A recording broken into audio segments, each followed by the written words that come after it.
后来，过来是国光生技公司今仔日召开着股东会，疫苗的行情带动着国光的股票，5月起上最起27块。总经理刘忠进讲，因4月已经来进行着体外实验，证明候选的疫苗通来压制着病毒。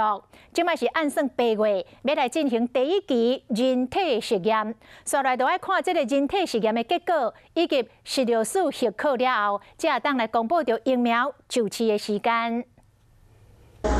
国光生技公司开股东会，股东上关心的代志就是股价。国光生技今年3月公布疫苗研发的进度，股价由市翻红。第2季4月份平均起2.8块，5月份起上最起27块。总经理刘忠进提出报告，在4月就做过这个体外的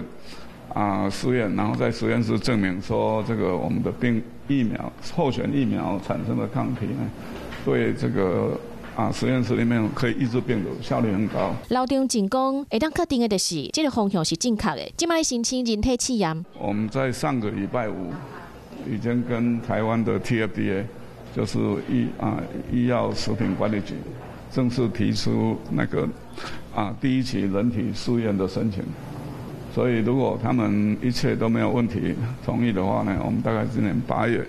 就会开始在台湾大学台大医院进行这个第一期的人体试验。疫苗到底是什么时阵会当量产上市？刘忠进讲，只要人体试验安全性较悬，就会找更较侪人，增加更较侪剂量，进行第2期的人体试验。按算通过第3期，而且向食药署申请通过，大概每年就会当量产而且上市。